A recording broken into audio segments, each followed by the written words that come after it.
जय जय श्री राधे, जय जय श्री राधे, जय जय श्री राधे।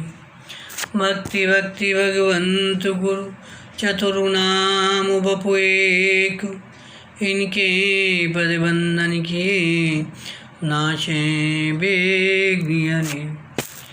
श्यामा प्यारी कुंज बिहारी, जय जय श्री हरिदास दुलारी। श्यामा प्यारी कुंज बिहारी, जय जय श्री हरिदास दुलारी। आज की कथा में भक्तमाल से श्री अजामिल जी का चरित्र वर्णन करेंगे। प्रियादास जी कहते हैं, धरो पितु माति नाम अजामिल सांचो भयो, भयो अजामिल तिया छूटी सुबुजात की। कियो मद 500 सयान कहे, सयान गहे दूर डार्यो। गार्यो तन बाही सो जो कीनो लेके पात की। कर परिहास काहो दुष्ट ने पठाए साधु। आए घर देख बुद्धि आई गई सात की। सेवा करे सावधान संतन रिझाई लियो। नारायण नाम धरो गर्भ बात बात की। प्रियादास जी कहते हैं कि पिता माता ने पुत्र का नाम अजामिल रखा। वह सच्चा हो गया। अजा अर्थात माया, माया रूपी वेश्या से उसका मेल हो गया। ब्राह्मण कुल की विवाहिता पत्नी छूट गई। वह मद्यपान करने लगा। उसके आचार विचार और उसने आचार विचार और विवेक को दूर फेंक दिया। अपने शरीर को उसके साथ घुला मिला लिया, जिससे वह महान पापी हो गया। संयोगवश विचरते हुए कुछ साधु संत आए। उनसे किसी दुष्ट ने हंसी की कि अजामिल बड़ा साधु से भी है, उसके यहाँ चले जाओ। संत अजामिल के घर पहुँच गए। दर्शन मात्र से अजामिल की तमोगुणी बुद्धि आ गई। संतों में बड़ी श्रद्धा हुई। सावधानी से सेवा करके उन्हें प्रसन्न कर लिया। संतों के चलते समय स्त्री समेत अजामिल ने प्रणाम किया। संतों ने आशीर्वाद दिया कि इसके पुत्र होगा, उसका नारायण नाम रखना। कुछ समय बाद पुत्र का जन्म हुआ। अजामिल ने उसका नारायण नाम रखा। अजामिल कानकुब्ज ब्राह्मण कन्नौज के निवासी थे।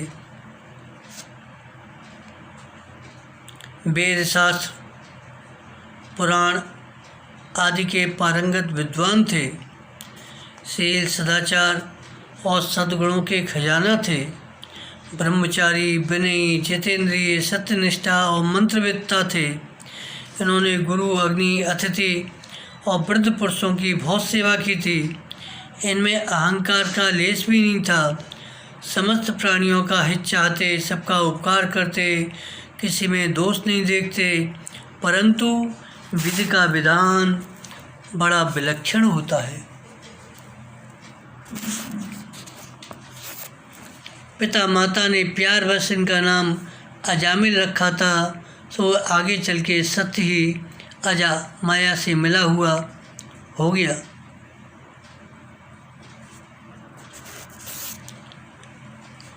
एक दिन अजामिल अपने पिता के आदेशानुसार वन में गए। वहाँ से फल फूल, समुदा तथा कुश लेकर लौट रहे थे। एक अत्यंत कामी, निर्लज्ज, पतित शूद्र को मदरा पीकर किसी वेश्या के साथ विहार करते देखे। दोनों ही नशे के कारण अपनी सुध बुध खोए हुए अत्यंत कामोद्दीपक चेष्टा कर रहे थे, जिसे देखकर अजामिल सहसा ही मोहित हो गया और काम के बस हो गए।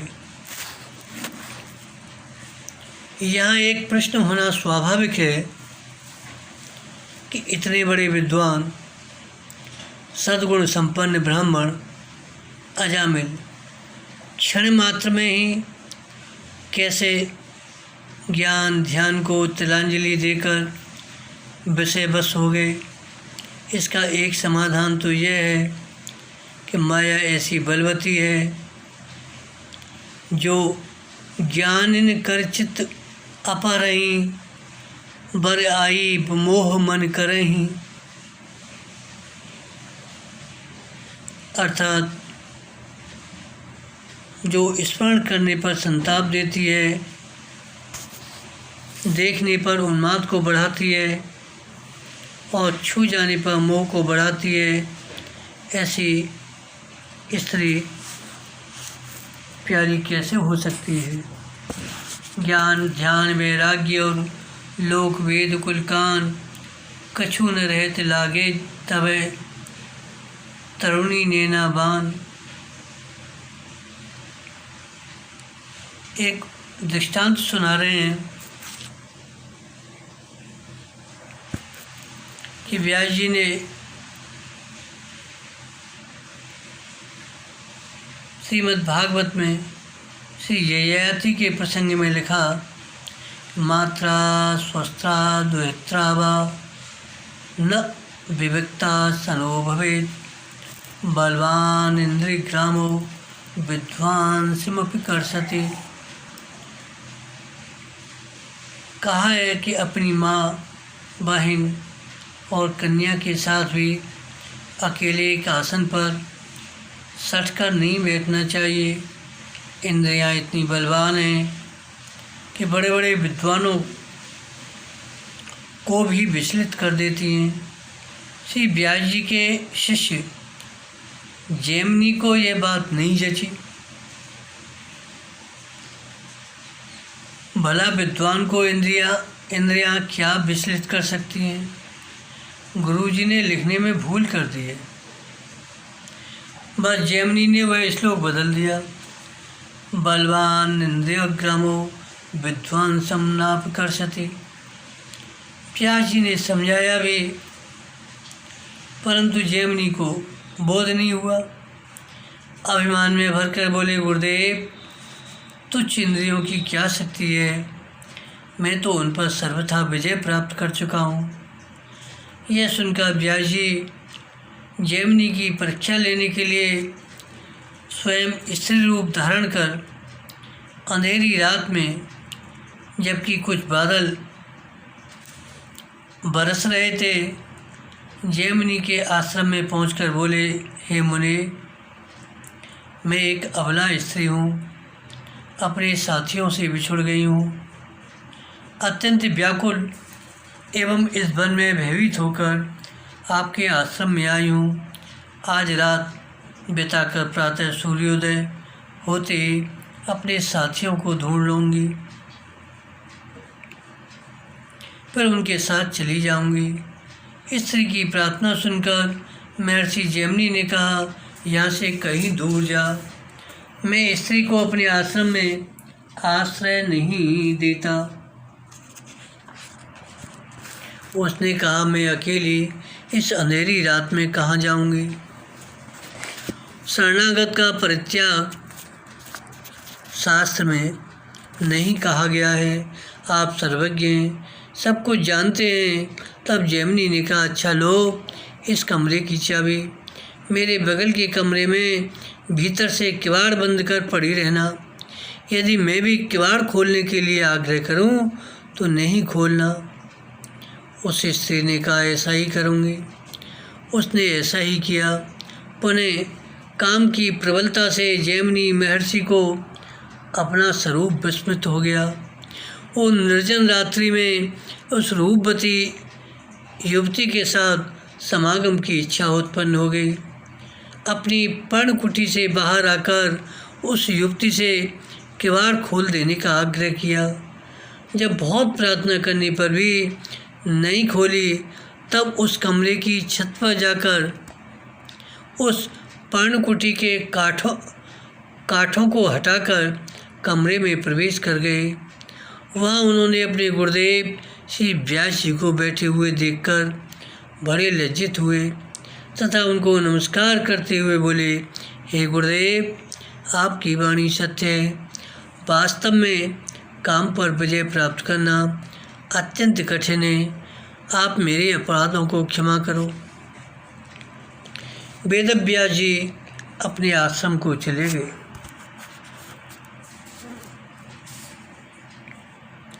लिखा है, विश्वामित्र, पाराशर आदि भी जो वायु, जल और सूखे पत्ते खाते थे, स्त्री के मुख कमल को देखकर मोह को प्राप्त हो गए। दूसरे विषय भी ऐसे बलवान होते हैं कि स्त्री पुरुषों के विहार की तो बात ही क्या, सौबरी ऋषि तो मछलियों का विहार देखकर विषयवश हो गए थे। एक कथा आती है, अजामिल ये पूर्व जन्म में ऋषि थे। सत्यवती के साथ पाराशर ऋषि का जो समागम हुआ था, उस पर इन्होंने पाराशर जी का बड़ा उपहास किया था। तब क्षुभित होकर पाराशर जी ने शाप दे दिया कि तुम्हारा तो सारा जीवन वेश्या के साथ बीतेगा। अतः महत पुरुषों का उपहास नहीं करना चाहिए।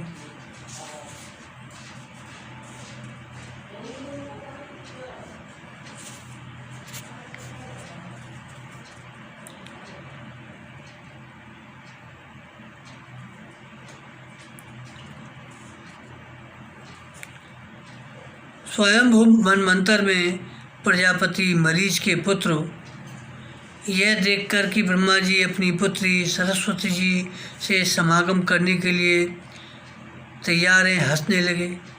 इस परिहास स्वरूप अपराध के कारण उन्हें ब्रह्मा जी ने 3 बार जन्म लेने का श्राप दिया, जिसके फलस्वरूप वे एक बार हिरण्यकश्यप के पुत्र रूप में उत्पन्न हुए, पुनः देवकी के गर्भ से जन्मे, पुनः राजा बलि के पुत्र बने। फिर माता देवकी की प्रार्थना पर भगवान श्री कृष्ण उन्हें बलि के यहाँ से लाए। वे माता देवकी का स्तनपान करके ही मुक्त हो सके। यद्यपि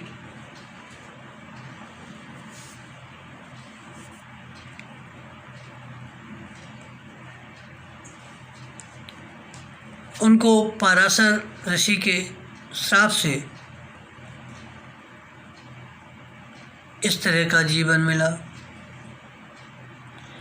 जब पाराशर ऋषि से इन्होंने अन्वय बनने किया, क्षमा की याचना की, तो पाराशर ऋषि ने कहा, अच्छा, जब तुम अत्यंत मोहासक्त हो जाओगे तब मैं ही आकर तुम्हारा उद्धार करूँगा।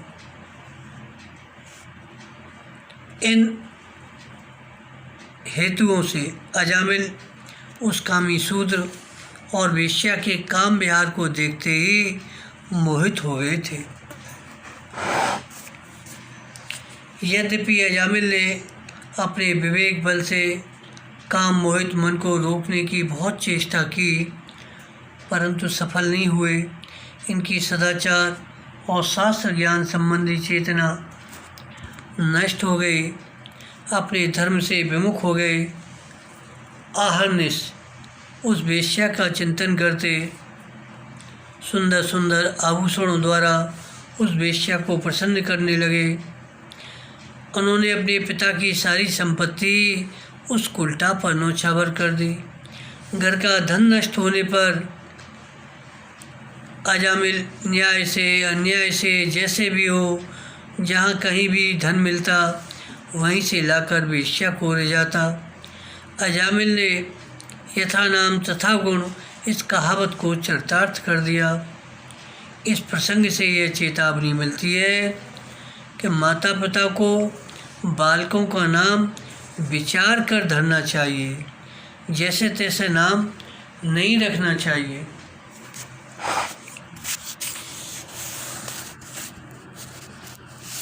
ब्राह्मण के लिए मद्यपान अति निषिद्ध है। विवेक आदि नष्ट हो जाते हैं। कहते हैं संतों की एक जमात गांव में आई। वस्तु श्री पाराशर जी ही अजामिल का उद्धार करने के लिए संत समाज को लेकर आए थे। गांव में आकर पूछे, भैया यहाँ कोई साधु महात्मा या संत सेवी भक्त है? किसी दुष्ट ने कह दिया, हाँ अजामिल बड़े साधु हैं, बड़े संत सेवी हैं, वहीं चले जाइए।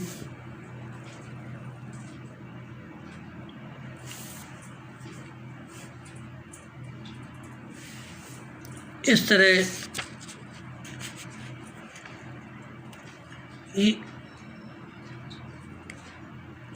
संत दर्शन की बड़ी महिमा है। महात्माओं के स्मरण मात्र से गृहस्थों के घर तत्काल पवित्र हो जाते हैं। एक बार गौरांग महाप्रभु जी से कुलीन ग्रामवासी भक्तों ने पूछा, प्रभु वैष्णवों की क्या पहचान है? श्री महाप्रभु ने कहा, जिसके मुख से एक बार श्री कृष्ण नाम निकला हो वही वैष्णव है।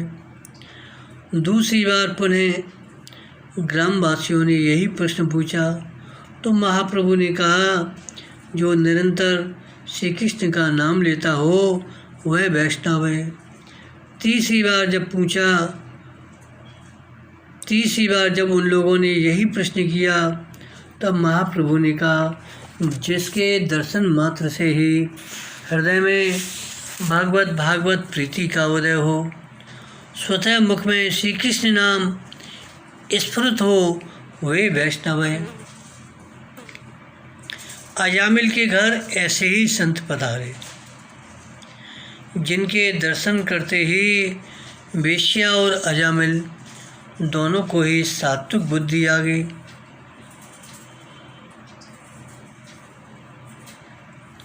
जब संत लोग अजामिल साधु का पता पूछते पूछते उनके घर गए तो अजामिल घर पे थे नहीं। वेश्या अपना साज श्रृंगार किए दिख पड़ी। उसके रंग ढंग को देखकर महात्माओं ने तो समझ लिया ये तो वेश्या मालूम पड़ती है, अतः लौट कर जाने लगे। परंतु संत समाज के दर्शन से प्राप्त सात्विक बुद्धि की प्रेरणा से वेश्या ने तुरंत ही आगे बढ़कर बहुत भाव भक्ति पूर्वक अनुनय विनय करके रोक लिया। वेश्या की भाव भक्ति देखकर संत बड़े प्रसन्न हुए और जो उन्होंने पहले वेश्या जानकर उसकी उपेक्षा की थी उसे अपनी भूल समझे।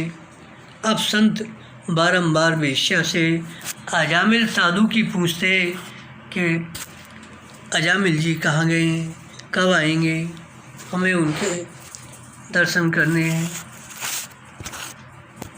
वेश्या ने विचारा, मालूम पड़ता है किसी ने इन महात्माओं से व्यंग्यपूर्वक अजामिल को साधु कह दिया है और ये सरल हृदय साधु उसे सत्य मान बैठे हैं। अतः अब तो हमें अजामिल को साधु रूप में ही महात्माओं के सामने प्रस्तुत करना चाहिए। बस तुरंत ही महात्माओं की व्यवस्था करके बाजार में जाकर सुंदर कंठी, माला, तिलक, पीताम्बर, धोती खरीदकर मार्ग में अजामिल की प्रतीक्षा करने लगी। वेश्या को भय था कि अजामिल जंगल में शिकार लाने गया है, कहीं नित्य के नियमानुसार वह बहुत से मृत पशु पक्षियों को लेकर सहसा आ गया तो सब बना बनाया खेल मिट्टी में मिल जाएगा। उसे देखकर मुनि महात्मा निश्चय ही क्रोध करके घोर शाप दे देंगे, जिससे उद्धार असंभव हो जाएगा। अतः वह बड़ी सतर्कता से अजामिल को इधर उधर देख रही थी कि अजामिल वन के मृगों को मारकर कंधे पर लटकाए उनके रुधिर से सने हुए आते दिखाई पड़े। झट वेश्या ने आगे बढ़कर वह सब फेंकवा दिया। बोली, घर पर साधु आए हैं। अजामिल ने कहा, साधु आए हैं तो उनके पास कुछ माल मत्ता भी है कि केवल लंगोटिया बाबा जी हैं। वह जान गई अभी इनका मदरा का नशा उतरा ही नहीं है। अतः उसने कहा, पहले स्नान करो, तब सब बात बताऊंगी। अजामिल वेश्या के बड़े आज्ञाकारी थे। तुरंत शिकार किए हुए पशु पक्षियों को फेंक दिया, स्नान किया। वेश्या ने इनका वैष्णव भेष बनाया। कंठी, माला, तिलक, पीताम्बर से इनको सुसज्जित किया और समझाया, संतों ने आज बड़ी कृपा की है। जो मुझ अभागिन के घर पधारे हैं तो आप भी चलकर उनको भक्तिभाव से दंडवत करना, बड़ी नम्रतापूर्वक उनसे वार्तालाप करना, उनसे कहना कि महाराज आप लोगों ने बड़ी कृपा की, जो मेरे घर पधारे, मेरे बड़े भाग्य हैं जो आप लोगों के दर्शन हुए। मैं आपका दास हूँ, आप जो आज्ञा करें मैं सेवा करने के लिए तैयार हूँ। फिर परीक्षा के लिए वेश्या ने अजामिल से पूछा, अच्छा बताओ संतों से क्या कहोगे? तो अजामिल बोले, कहूँगा मैंने बड़ी कृपा की जो आप लोगों से मिला, आप लोगों के बड़े भाग्य हैं जो मेरे दर्शन हुए। मैं आप लोगों का स्वामी हूँ, जो आज्ञा करूँगा वह सब आप लोग करने को तैयार रहेंगे। वेश्या ने देखा ये तो सब उल्टे ही बोल रहे हैं, तब बोली, अच्छा तुम एकदम चुप रहना, मैं सब कार्य संभाल लूँगी। मूर्ख का तो चुप रहना ही ठीक है।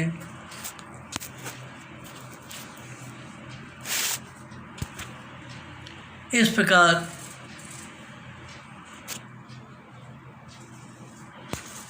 अजामिल ने कहा, तुम तो मौन रहना। यही हुआ। अजामिल आए, जैसे तैसे संतों को दंडवत करके एक और बैठाया। संतों ने इन्हें भोला भाला भक्त समझा।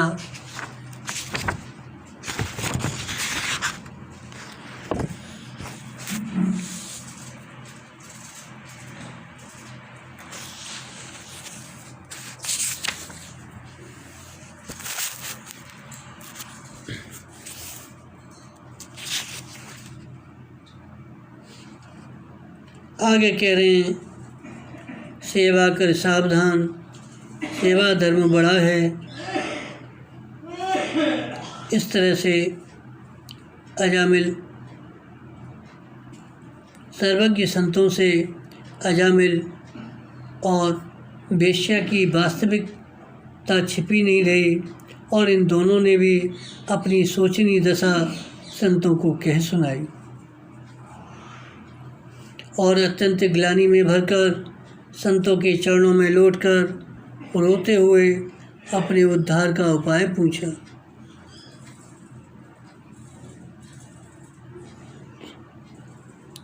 लाग दया कोमल चित संता, संतों ने कहा भगवान का भजन करो, कल्याण हो जाएगा। अजामिल बोले, प्रभु मैंने जन्म भर तो पाप किया है, भला भजन में मेरा मन कैसे लग सकता है।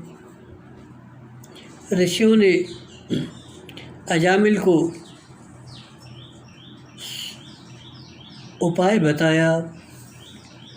नारायण नाम धरो गर्भ बाल बात की। जैसे चतुर्वैद्य रोगी की हैसियत के अनुसार ही दवा देते हैं। एक दृष्टांत सुना रहे हैं। एक राजवैद्य थे, उन्होंने जिस रोग के लिए राजा को कई हजार की कीमती औषधि बताई। उसी रोग के लिए एक गरीब को 2-4 आने का नुस्खा बता दिया। वह उसी से अच्छा हो गया। लोगों ने राजा से शिकायत की। राजा ने वैद्य जी को बुलाकर पूछा, 2-4 आने की जगह आपने मुझसे 2-4 हजार रुपये क्यों खर्च कराए? वैद्य ने कहा, जैसा रोगी वैसी औषधि। क्योंकि 2-4 आने की औषधि में आपका विश्वास नहीं होता।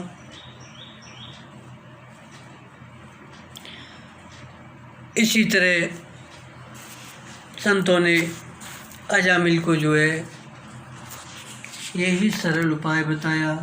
जो गर्भ में बालक है उसके जन्म लेने पर उसका नाम नारायण रखना। आए गयो काल मोह जाल में लिपट रहे हो, महाविकराली हम दूसों दिखाइए। वो ही सुत नारायण नाम सो कृपा दियो, लियो सो पुकार सुर आरस सुनाइए। सुनत ही पार्षद आए भाई ठौर दौर, तोड़ डारे पास गयो धर्म समुझाइए। हारे ले बेडारे जाए पति पे पुकारे कही, सुनो बज मारे मत जाओ हरि गाइए। अजामिल स्त्री पुत्र के मोह जाल में लिपटा हुआ था। इतने में उसके मरने का समय आया। अति भयानक यमदूत दिखाई पड़े। भय और मोह बस अजामिल अत्यंत व्याकुल हो गया। संतों ने कृपा करके जो बालक का नाम रखवाया था उसे बड़े दीन दुखित स्वर से नारायण नारायण ऐसा पुकारा। भगवान का नाम सुनते ही विष्णु पार्षद उसी समय उसी स्थान पर दौड़कर आ गए। यमदूतों ने जिस फांसी से अजामिल को बांधा था उसे पार्षदों ने तोड़ दिया। यमदूतों के पूछने पर पार्षदों ने धर्म का रहस्य समझाया। यमदूत न माने, अजामिल को पापी समझकर ले जाना चाहते थे। तब पार्षदों ने डांट डपट कर भगा दिया। हार कर सब यमदूतों ने धर्मराज के पास जाकर पुकार की। धर्मराज ने कहा, अरे नीचो, तुम पर गाज गिरे, तुमने बड़ा अपराध किया है। अब सावधान रहना, जहाँ कोई किसी भी प्रकार से भगवान का नाम उच्चारण करे वहाँ मत जाना। अपने कल्याण के लिए स्वयं भी तुम लोग हरि के नाम और यश का गान करो। उस समय अजामिल की आयु 88 वर्ष की थी। इस प्रकार उसकी आयु का बड़ा भाग 88 वर्ष बीत गया। काल दुर्निर्वार है।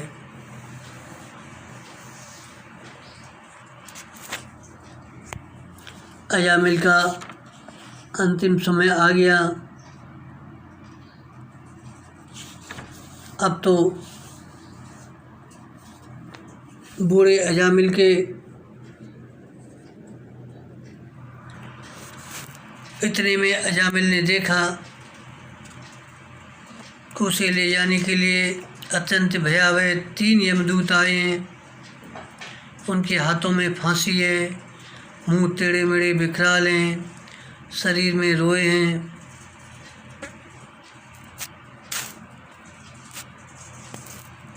बूढ़े अजामिल के 10 पुत्र थे। छोटे का नाम नारायण। माँ बाप उससे बहुत प्यार करते थे।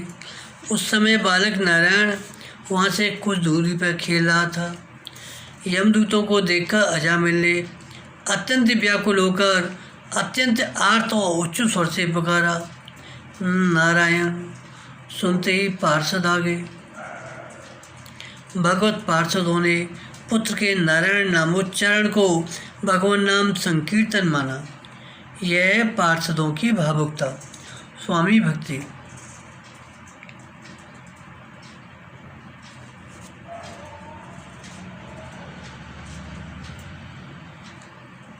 अब जब भगवत पार्षदों ने यमपाश को तोड़कर अजामिल को यमदूतों के बंधन से मुक्त करा दिया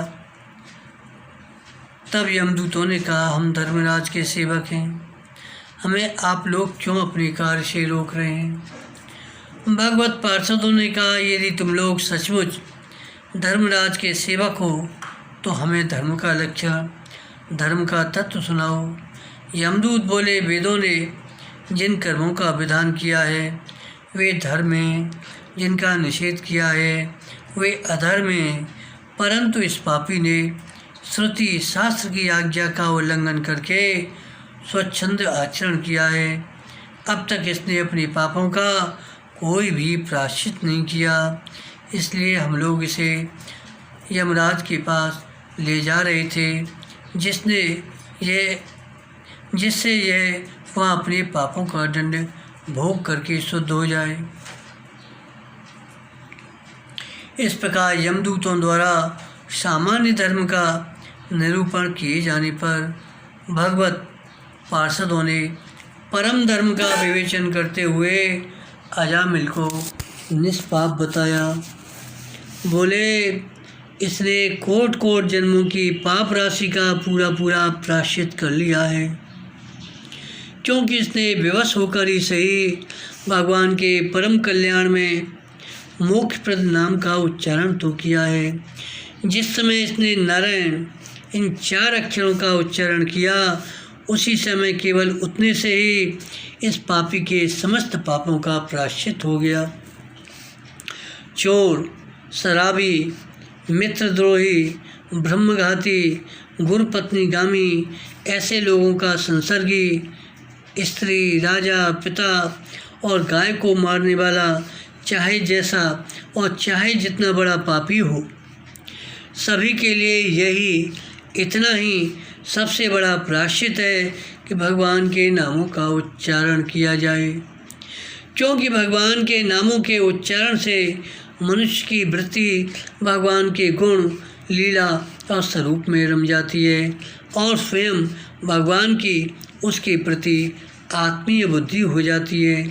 बड़े बड़े महात्मा पुरुष यह बात जानते हैं कि संकेत में, किसी दूसरे अभिप्राय से, परिहास में अथवा किसी की अवहेलना करने में भी यदि कोई भगवान के नामों का उच्चारण करता है तो उसके सारे पाप नष्ट हो जाते हैं। जैसे कोई परम शक्तिशाली अमृत को उसका गुण न जानकर अनजान में पी ले तो भी वह अवश्य ही पीने वाले को अमर बना देता है, वैसे ही अनजान में उच्चारण करने पर भी भगवान का नाम अपना फल देकर ही रहता है। इस प्रकार भगवान के पार्षदों ने यमदूतों का प्रयत्न विफल कर दिया। तब उन लोगों ने यमराज के पास जाकर विष्णु पार्षदों की शिकायत की। तब से धर्मराज जी ने दूतों को भागवत धर्म का उपदेश देते हुए आज्ञा की कि बड़े बड़े परमहंस दिव्य रस के लोभ से संपूर्ण जगत और शरीर आदि से भी अपनी अहमता ममता हटाकर अकिंचन होकर निरंतर भगवान मुकुंद के पादारविंद का मकरंद रस पान करते हैं, जो दुष्ट उस दिव्य रस से विमुख है और नरक के दरवाजे घर गृहस्थी की तृष्णा का बोझ बांध कर उसे ढो रहे हैं, उन्हीं को बार बार मेरे पास लाया करो। इसके बाद धर्मराज ने भगवान से क्षमा याचना की। आज मेरे दूतों ने भगवान के पार्षदों का अपराध करके स्वयं भगवान का ही तिरस्कार किया है, यह मेरा ही अपराध है। पुराण पुरुष भगवान नारायण हम लोगों का यह अपराध क्षमा करें। हम अपराधी होने पर भी उनके निर्जन उनकी आज्ञा पाने के लिए अंजलि बांधकर सदा उत्सुक रहते हैं। अतः परम मेहमानविद भगवान के लिए यही योग्य है, वे क्षमा कर दें। मैं उन सर्वंतर्यामी एक रस अनंत प्रभु को नमस्कार करता हूँ। इधर अजामिल भगवत पार्षदों द्वारा यमदूतों के फंदे से छूटकर निर्भय और स्वस्थ होकर भगवत पार्षदों का दर्शन कर आनंद में मग्न होकर उन्हें सिर झुकाकर प्रणाम किए। अजामिल के कुछ कहने की इच्छा करते ही भगवत पार्षद अंतर ध्यान हो गए। अजामिल को जो भगवत पार्षदों के मुख से विशुद्ध भागवत धर्म सुना था, उससे हृदय में शीघ्र ही भगवत भक्ति का उदय होने से अब अपने पापों को याद करके बड़ा पश्चाताप होने लगा। फिर तो संसार के प्रति तीव्र वैराग्य हो जाने से सबके संबंध और मोह को छोड़कर हरिद्वार चले गए। शेष जीवन भगवत भजन में बिताते हुए अंत में भगवान के पार्षदों के साथ स्वर्णमय विमान पर आरूढ़ होकर आकाश मार्ग से भगवान लक्ष्मीपति के निवास स्थान वैकुंठ लोक को चले गए।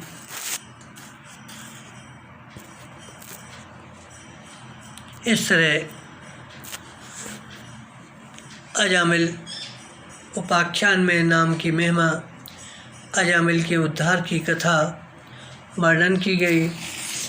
श्याम प्यारी कुंज बिहारी, जय जय श्री हरिदास दुलारी।